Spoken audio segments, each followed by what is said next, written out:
Everyone, welcome to my channel visit to destination. आज हम जा रहे हैं ओरछा पैलेस जो कि मध्य प्रदेश में है। हम निकल रहे हैं उरई से ओरछा के लिए। उरई से ओरछा की दूरी लगभग 120 किलोमीटर है। यहाँ पर दो मेन स्मारक हैं। एक तो राजा महल जो अपनी चित्रकारी फ्रेस्को पेंटिंग के लिए प्रसिद्ध है, और दूसरा है जहांगीर महल जो जहांगीर के सम्मान में यहाँ के राजा ने बनवाया था।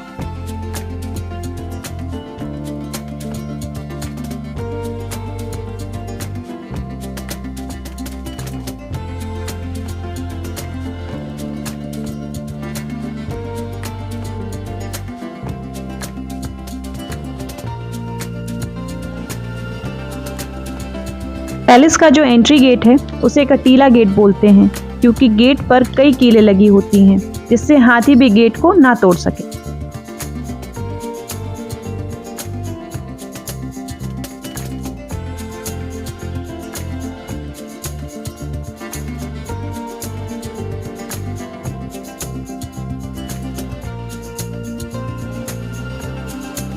गेट से जैसे ही अंदर चलेंगे तो सामने टिकट काउंटर है। टिकट कॉस्ट स्क्रीन पर शेयर है। जस्ट उससे लेफ्ट होते ही किले का गेट देखने को मिलेगा। अंदर जाते ही जो राइट साइड में पहली इमारत है उसे दीवाने आम कहा जाता है। दीवाने आम का मतलब है जहां राजा अपनी प्रजा से मिला करते थे और उनकी समस्या का निदान किया करते थे। ये जो दीवाने आम है उसे मधुकर शाह ने बनवाया था।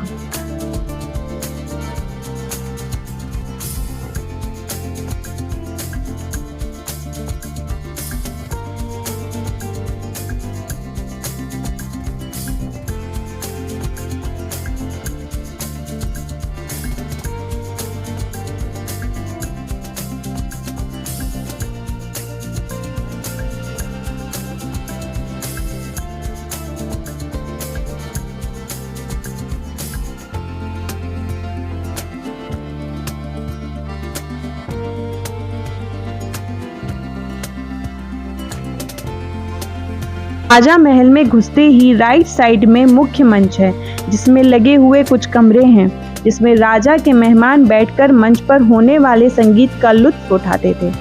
मंच के जस्ट सामने राजा के बैठने का स्थान हुआ करता था, जहां से वो मंच पर होने वाले संगीत को देखते थे। और जो लेफ्ट में दीवाने खास है, राजा अपने मंत्रियों और अपने मेहमानों से मीटिंग किया करते थे। इस पेंटिंग को आप देखिए कितनी खूबसूरत है। 17वीं शताब्दी में बनी हुई पेंटिंग है। यहाँ पर जो पेंटिंग है हिंदू पौराणिक कथाओं से जुड़ी हुई है। यहाँ पर आप देखेंगे समुद्र मंथन हो रहा है। यहाँ सामने जब भगवान श्री राम राजा बनते हैं तो साथ में सीता जी, हनुमान जी और उनके साथ तीनों भाई हैं।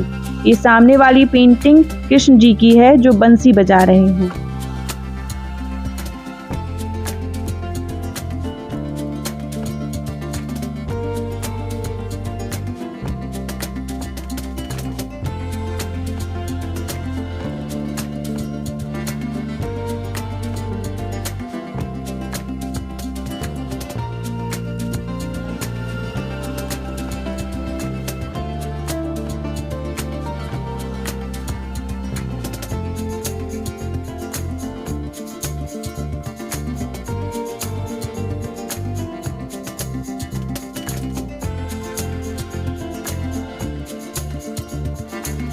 इसका मेन अट्रैक्शन पेंटिंग है जो फ्रेस्को स्टाइल में बनाई गई है। ये जो आप देख रहे हैं पर्शियन कारपेट का डिजाइन में, जिसमें बुंदेला रूलर्स हैं जो अपना पावर्स दिखा रहे हैं on the elephant and horses. Bharat में दो पेंटिंग स्कूल थे, एक म्यूरल पेंटिंग और एक फ्रेस्को पेंटिंग।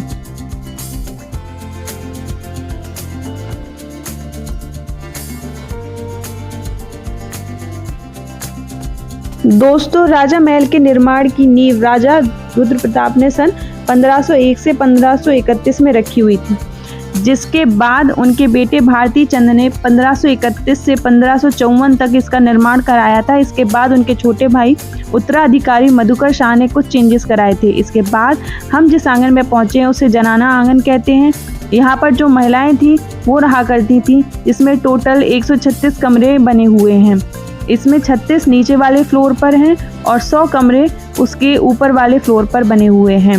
इसमें आप देखेंगे यहाँ एक आंगन है जिसमें एक चौक बना हुआ है जिसको उस समय में कार्यक्रम के लिए यूज किया जाता था। रानी ने ही मंदिर को बनवाया था और इसके पीछे की कहानी कुछ इस प्रकार की है। रानी भगवान श्री राम की बहुत बड़ी भक्त थी। वो अयोध्या गई, वहाँ से भगवान को यहाँ लाना चाहती थी। तो इसके लिए भगवान श्री राम ने उनसे 3 शर्तें रखी थी। पहली शर्त ये थी कि वो राम को वहाँ से ओरछा तक पैदल लेकर आएंगी, और दूसरी शर्त ये थी कि राम को यहाँ राजा की तरह पूजा जाएगा, और तीसरी शर्त कि जहाँ पे राम की प्रतिमा रख दी जाएगी वहाँ वो स्थापित हो जाएगी। इस तरह से यह 3 शर्तें रानी ने मान ली और उनको ओरछा ले आई। एक ओरछा ही एक ऐसा स्थान है जहाँ राम को 2 रूप में पूजा जाता है, एक तो राजा के रूप में और एक भगवान के रूप में।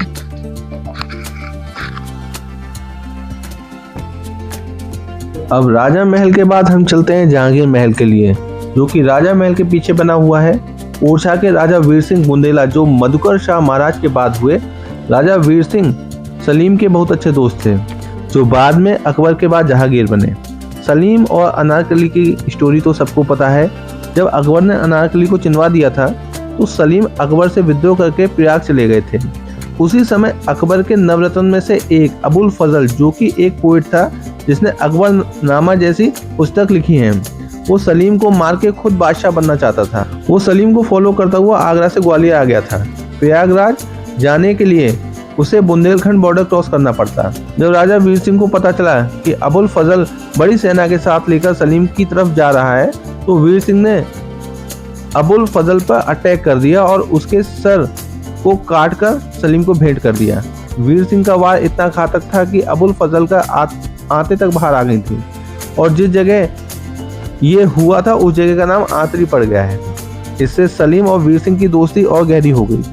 फाइनली अकबर की डेथ के बाद सलीम राजा बने, तो उनके सम्मान में इस महल का निर्माण हुआ। 22 साल लगे इस महल के बनने में। जब सलीम दक्षिण विजय के बाद लौट रहे थे तो वो एक दिन के लिए इस महल में रुके थे। उसके बाद ऐसा नहीं है कि ये महल बंद कर दिया गया। उसके बाद जो राजा के गेस्ट आते थे वो इस महल में रुका करते थे। ये महल हिंदू मुस्लिम भाईचारे का प्रतीक है। ये महल मुस्लिम बादशाह के लिए हिंदू राजा का गिफ्ट है।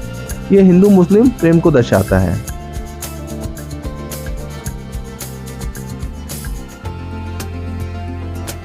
आशा करते हैं आपको ये वीडियो बहुत अच्छा लगा होगा।